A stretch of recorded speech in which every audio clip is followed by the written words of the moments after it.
Buenas noches, me da mucho gusto estar con ustedes en esta reflexión sobre la meditación de la parábola del Hijo Pródigo. Agradezco al Padre Ángel su invitación que me hizo.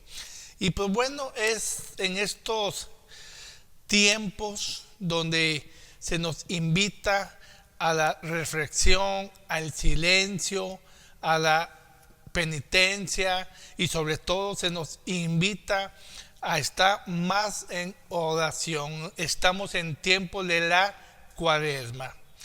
Y esta parábola, que es una de las, creo yo, de las más conocidas y pues bellas de nuestro Señor Jesucristo, dicha por él en el Evangelio de San Lucas, capítulo 15, versículo 11 a 32. Ciertamente Jesús dice esta parábola en un contexto donde es criticado por los fariseos y los sumos sacerdotes. Criticado porque Jesús comía, recibía y convivía con los publicanos y pecadores. Y ciertamente eso lo llevó a una crítica de los fariseos y sumos sacerdotes. En ese contexto, él cuenta tres parábolas. La parábola de la oveja perdida, la parábola de la moneda perdida y acaba con el Hijo Pródigo, capítulo 15 del Evangelio San Lucas.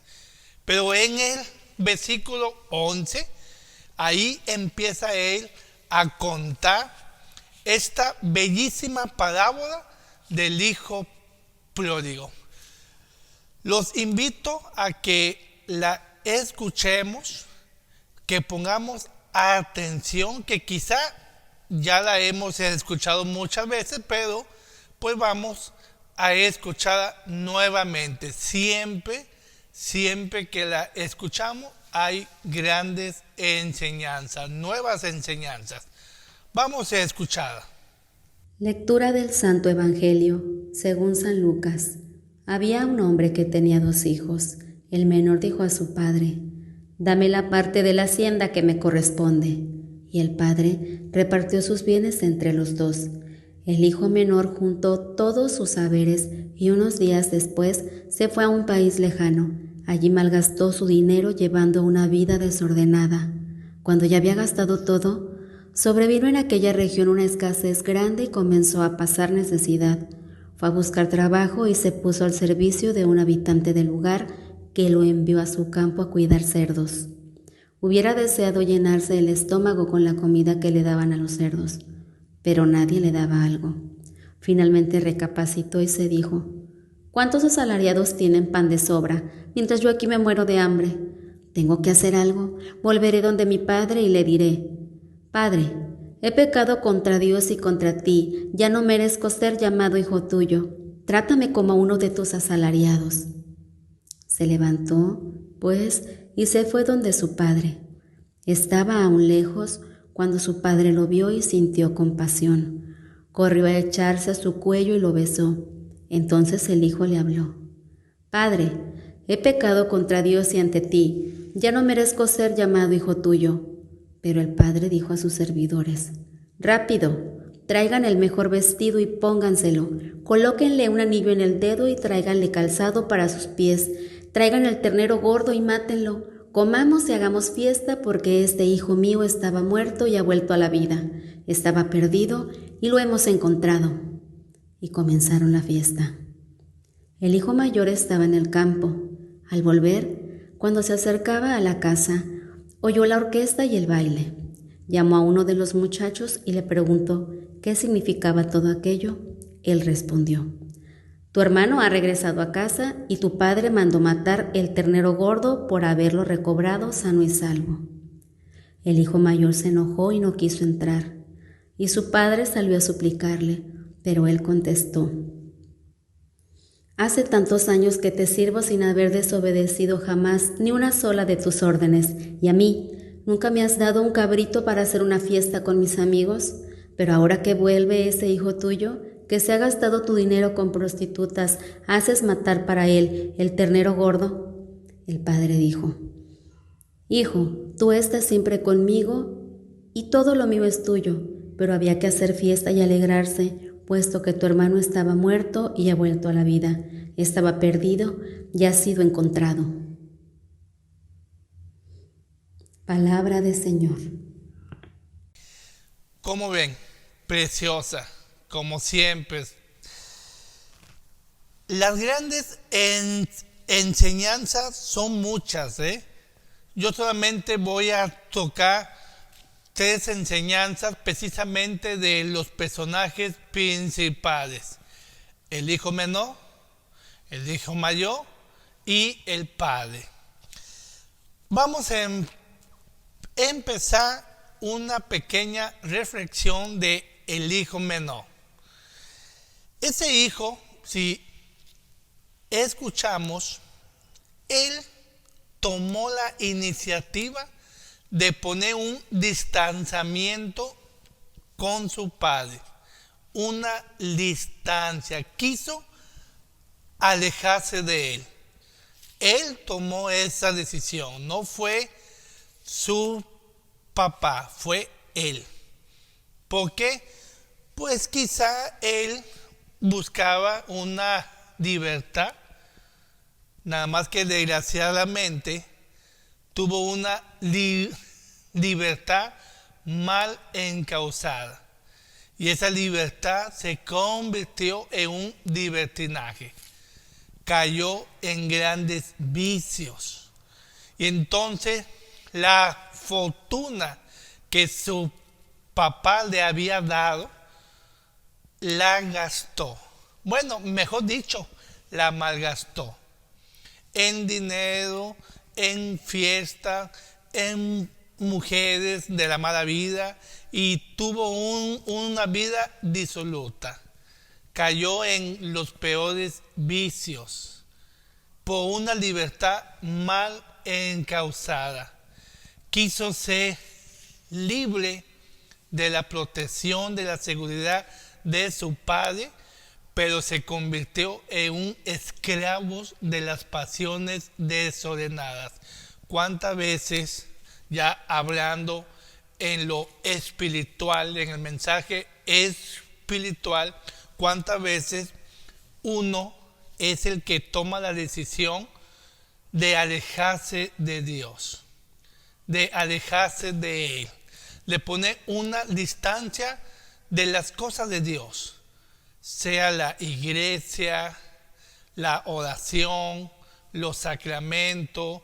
No quiere saber nada de Dios y toma una distancia. Ese hijo, él tomó la decisión de tomar esa distancia con Dios, con su Padre. Para nosotros, de una forma espiritual, es la distancia que ponemos ante Dios. Y ciertamente él tocó fondo, se dio cuenta que esa vida de derroche, esa vida desordenada, cobró su factura. No olvidemos que todo acto tiene consecuencia. No es que Dios castiga, es la misma consecuencia de nuestros actos los que nos hace pagar. Y esa vida disoluta que él empezó a llevar, pues lo llevó a tocar fondo. Empezó a vivir en la miseria. Tanto que dice el evangelista que empezó a estar solo. Lo abandonaron sus amigos.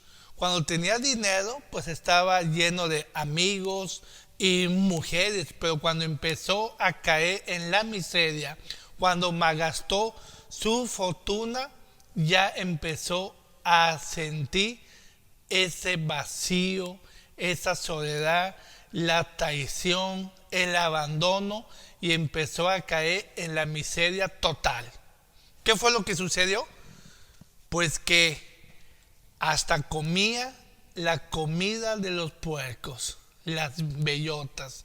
Era tanta la miseria que él empezó a comer la comida de los puercos.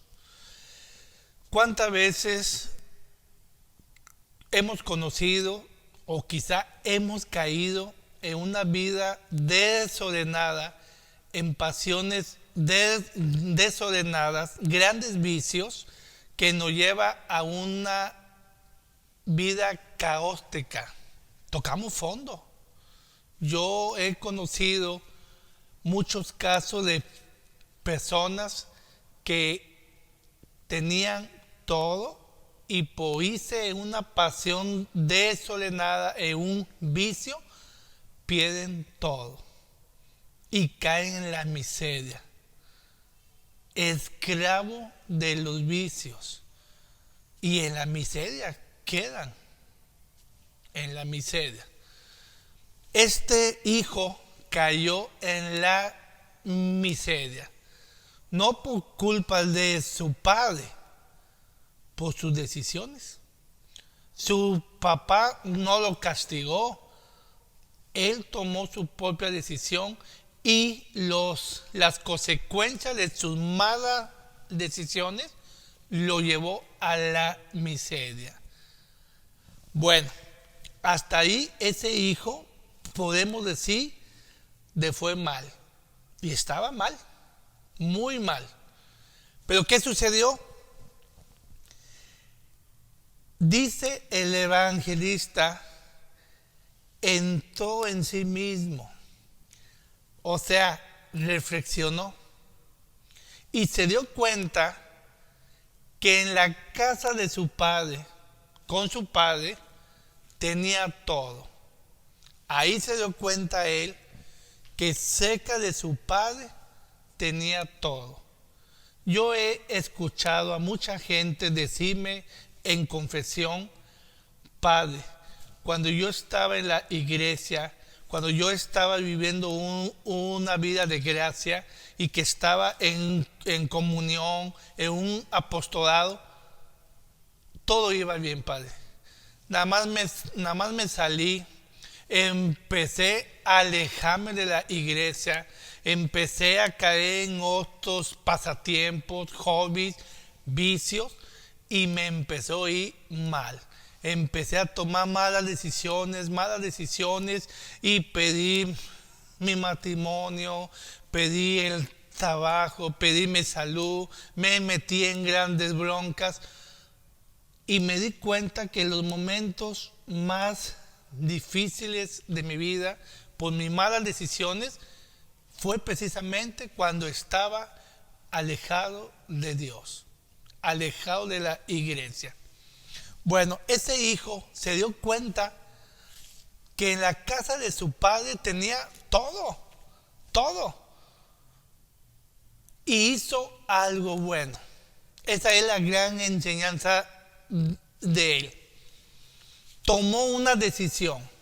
Acuérdense que la vida es de decisiones. Hay que decidir. Y él tomó una decisión buenísima.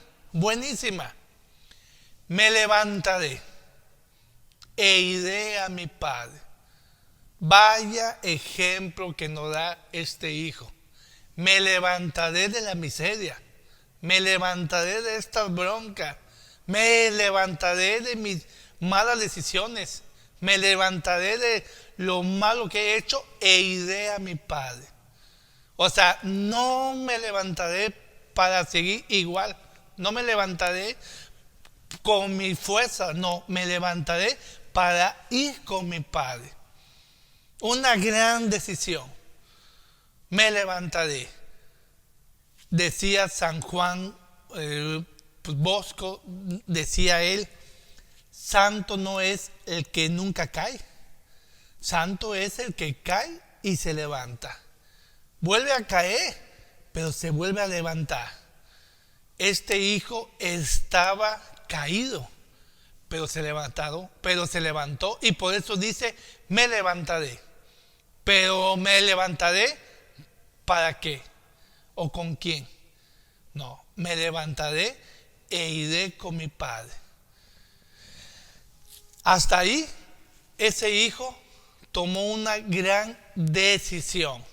En uno de los momentos más difíciles de su vida, cuando estaba caído, cuando estaba en la miseria, cuando tenía, como muchos dicen, el agua hasta el cuello, sin amigos, abandonado, sin dinero, humillado, pero pensó en levantarse e ir con su padre. Nunca dudemos de volver a Dios. No importa que te hayas distanciado, no importa hayas hecho lo que hayas hecho, Dios siempre está ahí, esperando. Ahora viene una enseñanza también buenísima del papá, el padre, que para mí ese debe de ser el personaje principal, más que el hijo pródigo. Yo he escuchado que debe de llamarse el padre amoroso. Cuando el hijo decide ir con su papá, ella va, como dicen, con la cola entre las patas y con la decisión de pedirle perdón. Qué importante es el arrepentimiento. Él ya tenía un recurso de arrepentimiento. Padre, he pecado contra ti y contra el cielo. No merezco ser llamado tu hijo. Imagínense qué bonita palabra de perdón. Padre, he pecado contra ti y contra el cielo. Ya no merezco ser llamado hijo tuyo. A mí me encantó esas palabras de perdón. Dios no es que quieras que te humilles, pero Dios sí quiere que reconozcas que hiciste mal. Siempre ante un arrepentimiento puede haber una gran conversión, un gran cambio, y estamos en tiempo de conversión. Se dirige a la casa de su padre. Todavía no llegaba. Cuando el padre estaba viendo precisamente por el camino que se fue, el padre estaba viendo con la esperanza de que su hijo regresara. El Padre nos ama tanto que nos da libertad. Él no quiere que lo ames a fuerzas. Él no quiere que lo ames obligado. Ni tampoco quiere Él que lo ames mecánicamente. Él estaba esperando el regreso de su hijo. Y así fue. Cuando vio a lo lejos que su hijo venía, yo me imagino que lo vio desde que venía, cómo iba con los brazos caídos, cómo iba todo sucio, cómo iba todo redotado, acabado y humillado. Luego uno ve cuando la gente anda mal. Que hemos dicho cuando de repente nos topamos a un amigo y que tú lo ves medio mal y uno luego dice, ¿te sientes bien? ¿Cómo andas? Oye, te veo bien amodado. Oye, te veo que andas mal. O sea, ¿qué te pasa? Uno luego ve con la personalidad cómo anda uno. El papá pues conoce a sus hijos. Él conoce mejor que nadie a sus hijos y ve a lo lejos a su hijo Y como lo vio, él sale corriendo, dice el Evangelio, y llega ante su hijo. Su hijo, cuando lo ve, luego empieza a decir: Padre, he pecado contra el cielo y contra ti. Y dice el evangelista, no lo dejó terminar, lo abrazó, lo besó. Y mandó a hacer una fiesta, porque era tanta la alegría de ver a su hijo de vuelta. No se nos olvide de que ese papá que nos cuenta Jesús, misericordioso, amoroso, paciente, comprensive, dice Jesús: así es vuestro Padre, así es Dios, misericordioso.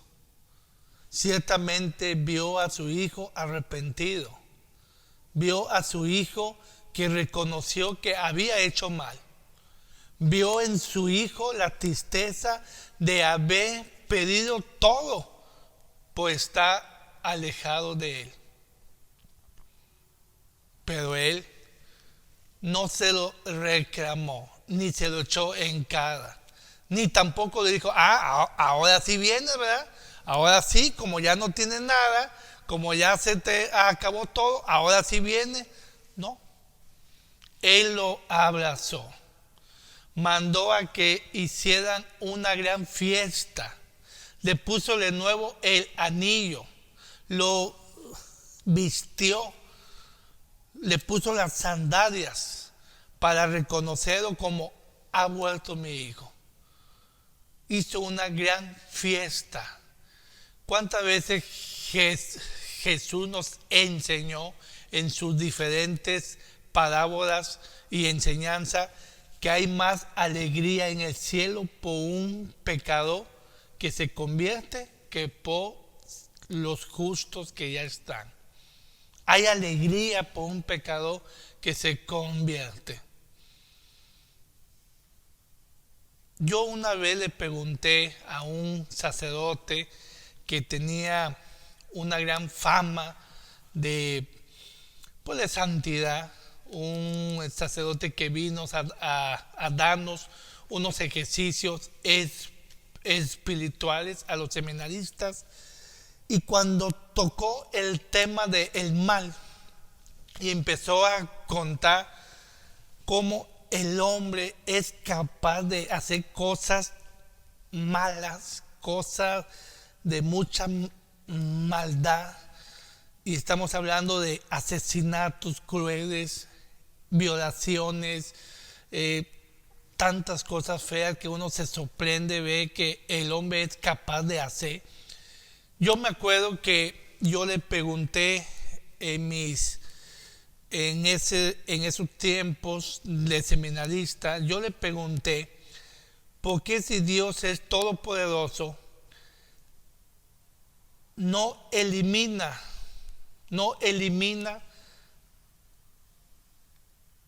a esa gente mala, a esa gente cruel, a esa gente que no se tienta el corazón para hacer algo malo? O sea, ¿por qué no lo elimina? Lo hace polvo, que ahí caiga un fuego en ellos y que se acabe los malos. Sí, yo según era mi pregunta, o sea, ¿por qué no hace eso? O sea, si es todopoderoso, ¿por qué no elimina a la gente mala? A la gente que hace cosas malas, que la elimine luego.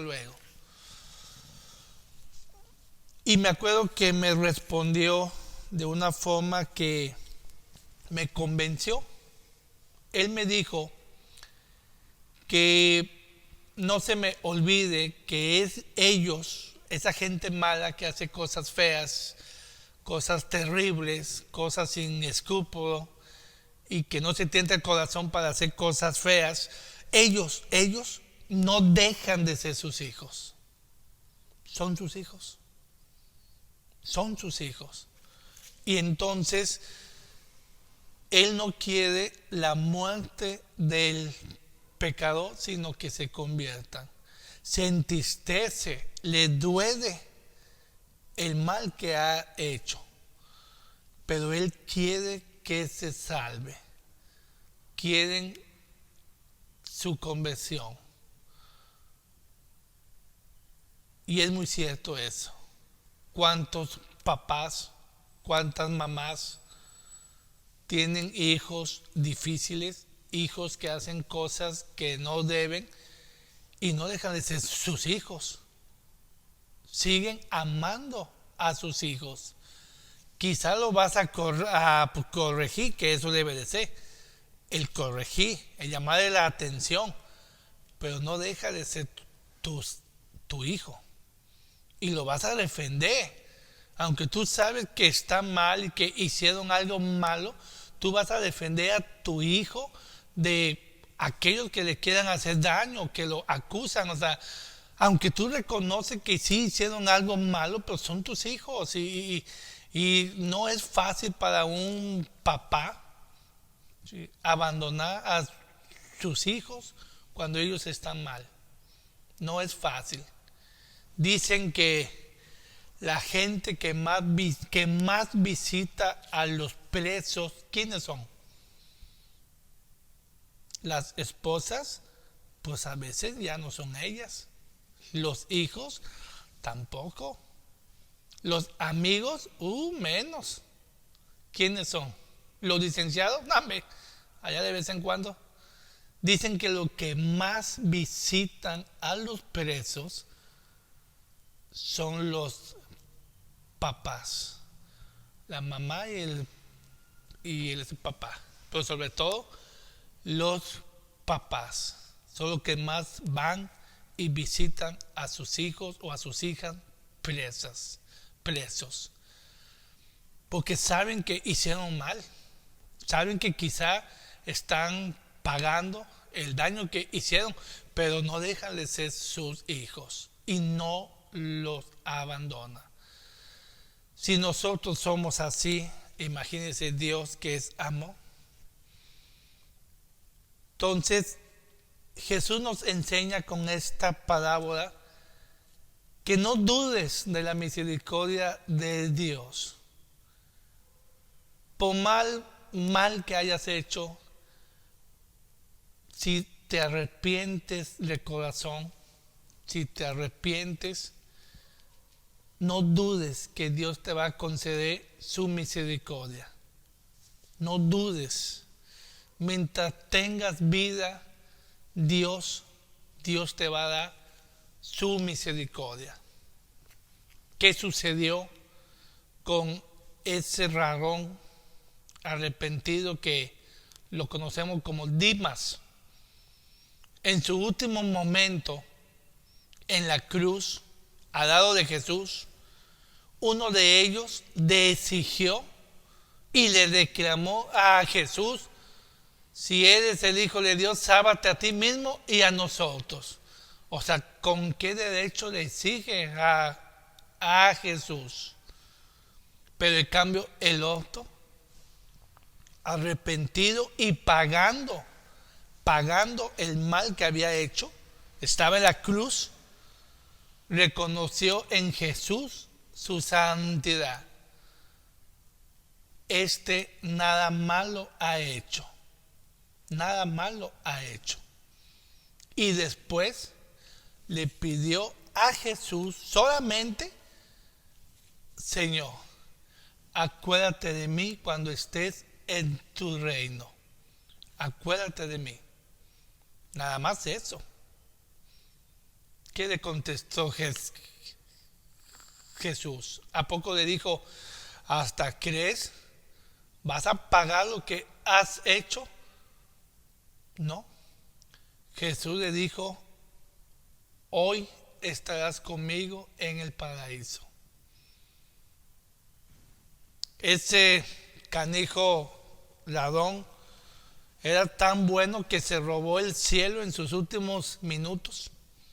¿Sí? Hoy estarás conmigo en el cielo. Pero porque estaba arrepentido y reconoció en Jesús su santidad.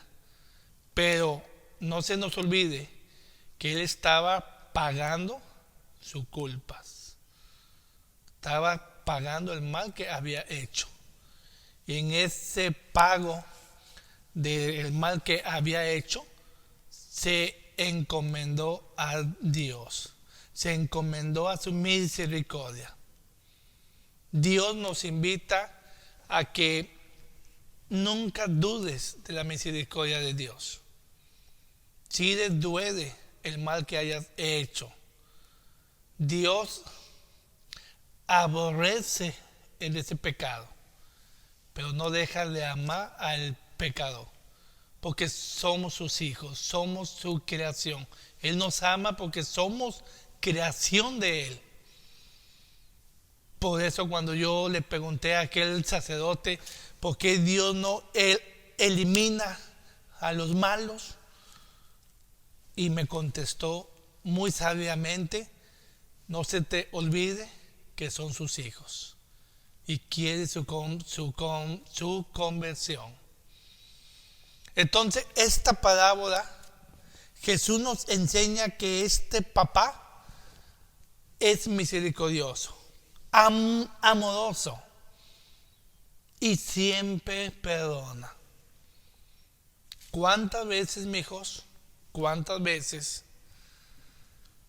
Jesús nos invita a que nosotros perdonemos de corazón a nuestros hermanos? Y a veces somos muy rencorosos. No queremos perdonar.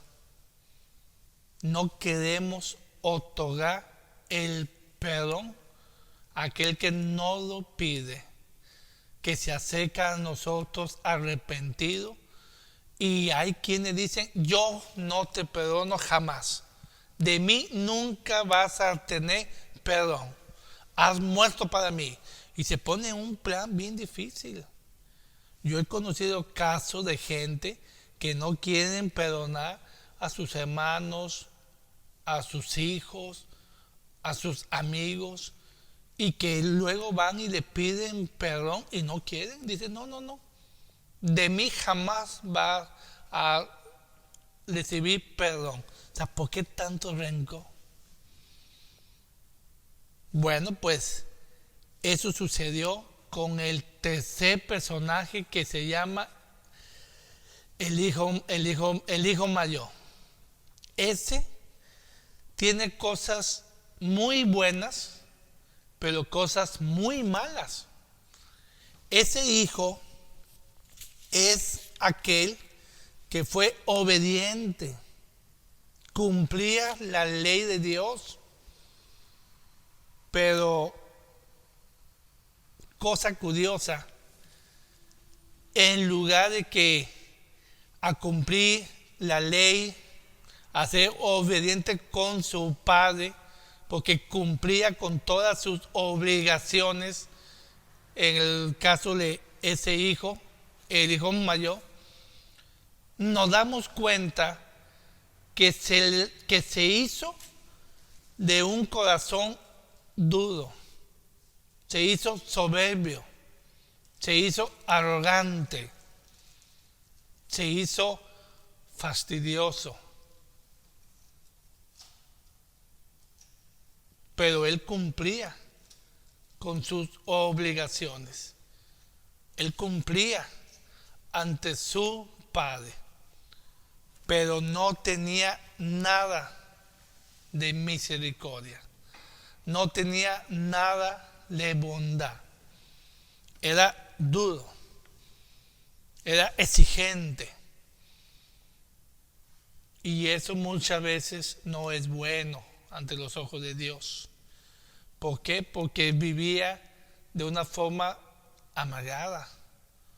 Nada más estaba viendo quién no hacía las cosas bien, para luego decir: eso está mal y eso no me gusta.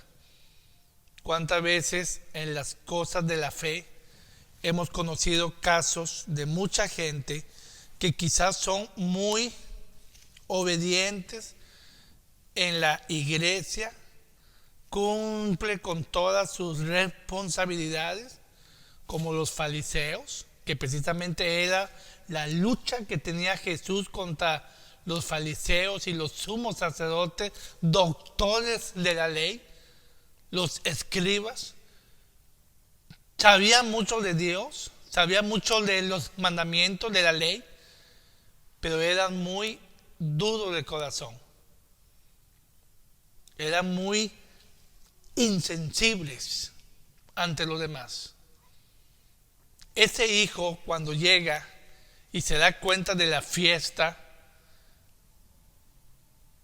pregunta a uno de los sirvientes, antes de entrar a la fiesta, le pregunta a uno de ellos qué está sucediendo, por qué la fiesta. Y le dicen, pues es que tu papá hizo una gran fiesta porque llegó tu hermano. Se enojó, se enfureció, se enojó, se amargó. Venía de cumplir con sus responsabilidades y se enojó. ¿Qué hizo? No se metió a la fiesta. Se quedó allá apartado, amargado, berrinchudo, encaprichado allá, amargándose. Tuvo que salir el papá para invitarlo a que se metiera a la fiesta y que disfrutara la alegría de ver a su hijo regresar, a su hermano. La respuesta de él fue una queja. ¿Por qué? Porque yo, que te he cumplido con todo, no me haces a mí una fiesta? Pero viene ese hijo que se gastó su fortuna en prostitutas, en fiestas, malas mujeres, con sus amigotes, y mira, le haces una gran fiesta. El papá le dice, hice esta fiesta porque este hijo estaba muerto y ha vuelto a nacer. Estaba perdido y lo hemos encontrado.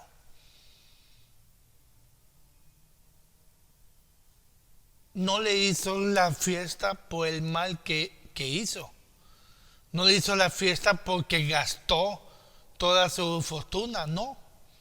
Le hizo una fiesta porque regresó convencido de que no volvería a salirse de la casa de su padre.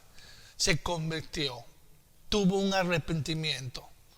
Está convencido que ahora tenía que estar siempre cerca de él, donde nunca se tenía que haber ido. No hizo la fiesta porque gastó y porque hizo malas cosas, porque se fue a una vida de libertinaje. No, hizo la fiesta por su conversión, por su cambio. Pero este hermano no le gustó eso. Él se molestó, se enojó. Qué bueno que no lo encontró antes él. Si él se hubiera encontrado a su hermano antes que el papá, seguramente él le hubiera dicho, ¿a dónde vas? Voy a la casa. No, ahora sí, vámonos a boda. Aquí no te queremos. Ya hiciste mucho daño y ya hiciste sufrir mucho a mi papá. Vámonos, vete. Lo hubiera corrido a patadas. Qué bueno que no se lo encontró antes él. Pero ¿cuántas veces somos así como ese hijo? Nos molesta muchas veces el deseo de cambiar, de mejorar, de nuestros hermanos que estaban caídos? ¿Cuántas veces hemos visto a personas que se alejan de la iglesia, se alejan y luego regresan con ese deseo de echarle ganas? Y los que estamos en la iglesia muchas veces nos oponemos a su regreso. Nos oponemos. ¿Por qué viene? Si ese fue bien mujeriego, fue bien borracho, anduvo en cosas malas, ¿por qué regresa? Y nos enojamos. Yo me acuerdo mucho cuando estaba en una parroquia, me acuerdo mucho que una vez yo estaba en la oficina y llega una señora de esas que ahí andan en las cosas de Dios, buena gente, pero a veces era muy exigente. Y ella llega diciéndome: padre, necesito que vaya a la iglesia, al templo, a que saques a una mujer que ahí llegó encuerada. ¿Cómo que encuerada? Sí, llegó bien descarada, padre, para que la saques. Pues ahí voy. Digo, pues como que muy descarada. Y sí, efectivamente era una señora que iba con una minifalda, muy minifalda, ¿sí? Con una blusa ombliguera, ¿sí? Sí se le veía ahí toda la panzota, ¿verdad? Pero sí me acuerdo mucho yo que cuando yo llegué, ella estaba precisamente con San Juditas Tadeo, la imagen, y había llevado una vela, ¿sí? Y cuando yo llego y la veo de lejos, por distancia, ella estaba haciendo una oración que ya quisiera yo que muchos la hicieran. No sé qué estaba pasando en su vida, no lo sé, pero se veía que estaba llorando, estaba hincada, viendo fijamente a San Judas y hablando, pero con lágrimas, unas lágrimas en sus ojos, fuertes, así, decía yo.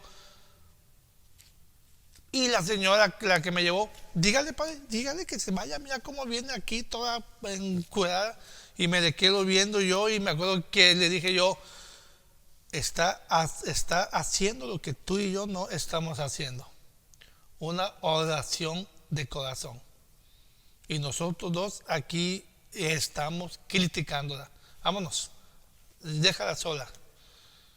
Y nos salimos. Y se enojó porque es que, cállate, tú no sabes qué está pasando por su vida, que en ese momento está con San Judas pidiendo, no lo sé. Pero imagínense que llegue yo y diga: oiga, ¿qué está haciendo aquí? Mira nada más cómo viene. Vámonos para afuera de la casa de Dios. Respeta la casa de Dios. Oye, no manches, o sea, estás corriendo a una mujer que se acerca de corazón a pedir un cambio, una oración, una petición, no sé, pero ¿cómo la vamos a sacar de la casa de Dios? Si hubiera visto yo que hubiera llegado con una caguama y se pone a bailar y hace, bueno, ahí sí, por supuesto.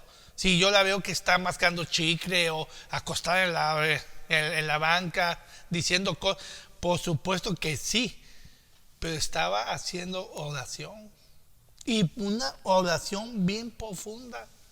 Entonces, ¿cuántas veces hasta en las cosas de Dios, somos muy exigentes y corremos con nuestras actitudes, con nuestra exigencia, con nuestra dureza de corazón a mucha gente que se acercan por fin a la iglesia, se acercan a un sacramento, a una misa, algo, y nosotros con nuestras actitudes fariseicas lo corremos, lo volvemos a correr. Hay que tener siempre misericordia, hay que tener paciencia Y algo que Jesús tuvo fue precisamente eso, misericordia y paciencia con los pecadores. Ahí está el ejemplo de Zaqueo, Mateo, María Magdalena, San Pablo. Jesús tuvo paciencia con ellos, con sus mismos apóstoles. Todos tenían fallas, equivocaciones, todos.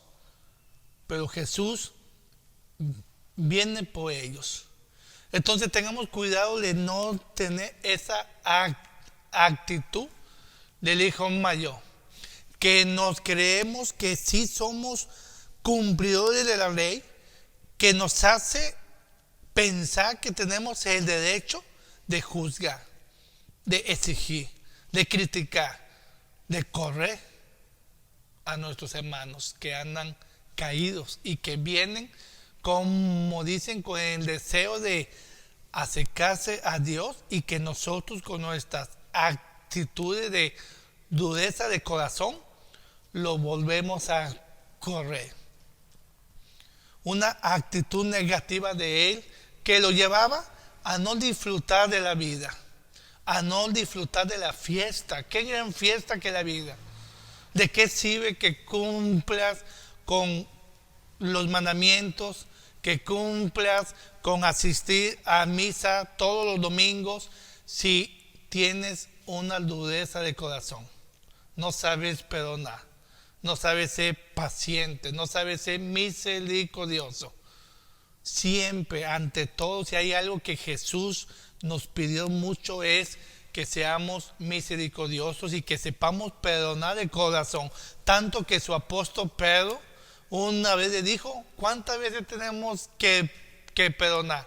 7 veces. Y Jesús dijo: no, 70 veces 7. Y no solamente dijo, Jesús fue un cumplidor de la misericordia de Dios. ¿Qué hizo Jesús en la cruz? ¿Qué hizo?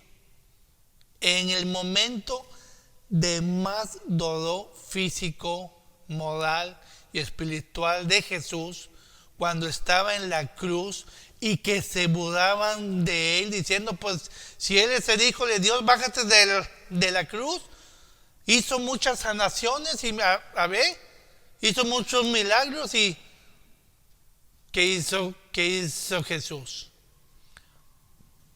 Hizo una oración por ellos: Padre, perdónalos, no saben lo que hacen. O sea, si Jesús pidió por ellos, significa que Jesús ya lo había perdonado a ellos. Pero ahora él quería que su Padre perdonara a ellos. ¿A qué le recuerda esto que hizo él? Lo más difícil que nos pidió Jesús: ama a tus enemigos, ora por el que te ofende, pide por ellos. Que eso era bien difícil. Yo me imagino que cuando Jesús dijo eso, más de muchos de sus discípulos y de sus apóstoles, yo creo que se quedaban viendo diciendo: no, hombre, eso está bien difícil, como que ama a tus enemigos, no, hombre. Pide por el que te ofende, no, hombre. A mí si me ofende le doy una paliza, ojo por ojo, diente por diente. Bueno, Jesús puso el ejemplo cuando en la cruz precisamente dice: Padre, perdónalos, no saben lo que hacen. Pidió por ellos. Entonces, esta parábola de la misericordia también nos invita a ser misericordiosos, que sepamos perdonar de corazón.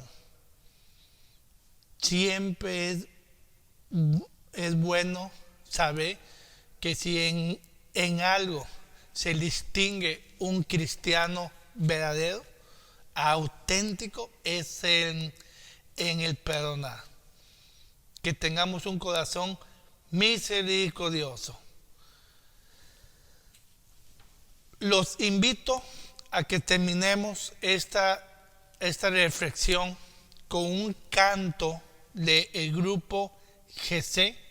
Es un grupo católico muy conocido por los cantos tan hermosos que ellos hacen en el ambiente católico.